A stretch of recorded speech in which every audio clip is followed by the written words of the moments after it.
ఉన్న బంగారాన్ని విడిపించి ఆ రోజు ఆన్లైన్ రేటుకే మేము కొంటాం. Sharma gold company. నమస్కారం గురుగారు. శ్రీమాత్రే నమః. శ్రీ గురుభ్యో నమః.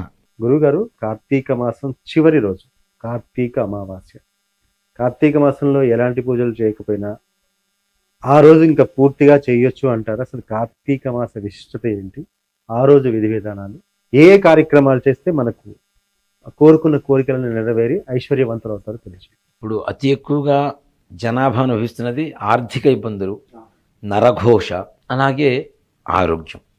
ఇవే సమస్యలు ఇప్పుడు ఎక్కువగా ఉంటున్న వాళ్ళలో ఏం మిగిలినవి కొంతవరకు సంతానం, వివాహం ఇవి కూడా ఉన్నాయి. కార్తీక మాసంలో బహుళ అమావాస్యకి ముందు 2 రోజుల ముందు మనకి మాస శివరాత్రి అని వస్తుంది. అది చాలా విశేషమైనటువంటి రోజు. ప్రతి నెల వచ్చేటువంటి శివరాత్రి కాబట్టి మాస శివరాత్రి అవుతుంది. కార్తీక మాసంలో మాస శివరాత్రి చాలా విశేషమైనటువంటి రోజు. ఇంకా ఆ రోజున కావచ్చు, ఆ రోజు కూడా కుదరలేదు అనుకుంటే కనీసం అమావాస్య రోజున కావచ్చు. మనం కార్తీక మాసం నెల రోజులు ఉపవాసం చేశామా లేదా తీసి పక్కన పెడితే కనీసం మాస శివరాత్రి రోజైనా లేదా అమావాస్య రోజైనా సరే ఒక్క రోజైనా ఉపవాసం చేయండి. దానివల్ల సంపూర్ణమైనటువంటి ఆరోగ్యం కలుగుతుంది. ముఖ్యంగా 1వ తారీఖు ఆదివారం, అమావాస్య, అనురాధ నక్షత్రం. మనం అంతకుముందు ఆదివారం, అమావాస్య, పుష్యమి నక్షత్రం కలిసి వస్తే ఆమార్క యోగం, పుష్యార్క యోగం అని చెప్పి మనం చేసుకున్నాం.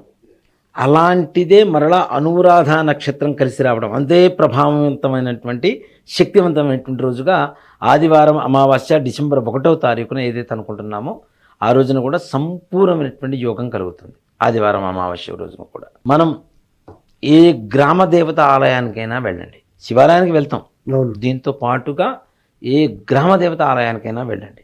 నిమ్మకాయల దండ సమర్పించి అమ్మవారికి ఒక 5 నిమ్మకాయలు అమ్మవారి పాదాల దగ్గర పెట్టి ఒక 15 ప్రదక్షిణాలు చేసుకొని ఆ నిమ్మకాయలు ఇంటికి తెచ్చుకోవడం. 5 నిమ్మకాయలు.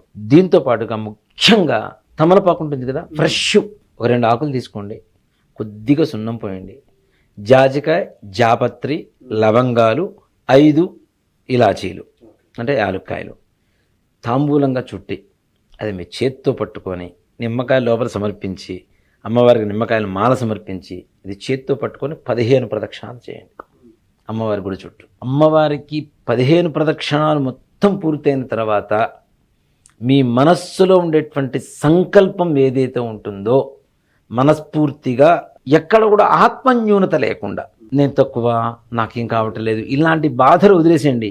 నాకు ఈ పని కావాలి అని చెప్పి కమాండింగ్గా మనసులో మనస్ఫూర్తిగా కోరుకొని తాంబూలం అమ్మవారికి సమర్పించి, అమ్మవారి తాంబూల పూరిత చాలా ఇష్టం అమ్మవారికి తాంబూలం సమర్పించుకొని ఈ 5 నిమ్మకాయలు ఇంటికి తీసుకొచ్చుకొని ఒక 3 ఇంటికి కట్టండి. ఒక నిమ్మకాయ కట్ చేసి పసుపు కుంకుమ వేసి అటు ఇటు పెట్టండి వాకిలికి. ఇంకో నిమ్మకాయ చక్కగా కట్ చేసి జ్యూస్ చేసుకొని దాంట్లో మామూలు ఇంకో వేరే నిమ్మకాయలు కూడా కలుపుకొని కావాలంటే చక్కగా జ్యూస్ చేసుకుని ఇంట్లో అందరూ తాగండి. ఉండే నరఘోషలు పోతాయి, ముఖ్యంగా ఆరోగ్యం వస్తుంది, కార్యసిద్ధి జరుగుతుంది. అమ్మవారికి తాంబూలం ఇస్తే, తాంబూలం వేసుకుంటే ఎంతైతే నోరు పండుతుందో మీ ఇంట్లో సిరుల పంట అంతకంటే ఇంకా మంచిగా పండుతుంది అని చెప్పడంలో ఏమాత్రం కూడా సంశయం లేదు. అమ్మవారు నోరు పండించారా, మీ ఇంట్లో పంట పండిందనే అర్థం, దాంట్లో ఏమాత్రం కూడా సంశయం లేదు. కాబట్టి అమ్మవారి తాంబూలం ఇచ్చాం కాబట్టి సిరుల పంట కలుగుతుంది. అందులో ఆదివారం, అమావాస్య, మనకి అనురాధ నక్షత్రం, గ్రామదేవతల పరిపూర్ణమైనటువంటి శక్తులుగా మారుతారు. వాళ్ళు సంపూర్ణమైన శక్తులుగా మారుతారు. ఆ శక్తిగా ఉన్నప్పుడు ఒక్క చూపు మన వైపు పడిందా చాలు, మన జీవితం ధన్యం. మన జీవితంలో మరలా కష్టం అనేటువంటి మాటకి కూడా రావాలంటే కూడా కష్టంగా మారాల్సిందే. అంత దివ్యమైనటువంటి రోజుని మనం శివాలయానికి వెళ్తాం, పూజలు చేసుకుంటాం, ఇవన్నీ కార్తీక మాసం కాబట్టి చేస్తాం.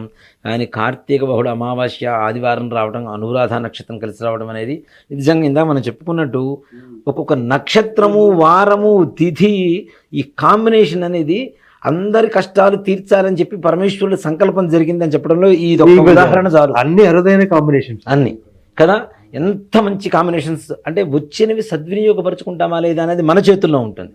భగవంతుడు అవకాశం ఇస్తున్నాడు, అవకాశాన్ని మనం సద్వినియోగపరచుకోవాలి.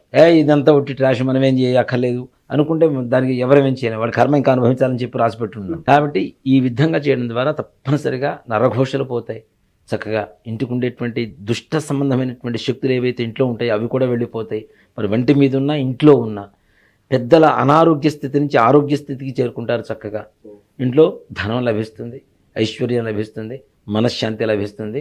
అమ్మవారు ఆ పరమేశ్వరుడు పరిపూర్ణమైనటువంటి అనుగ్రహం మన మీద సంపూర్ణంగా ఉంటుంది. కార్తీక అమావాస్య రోజు చేయాల్సిన చాలా చక్కటి పరిహారం తెలియజేశారు గురుగారు. ధన్యవాదాలు. శ్రీమాత్రే నమః. శ్రీ గురుభ్యో నమః.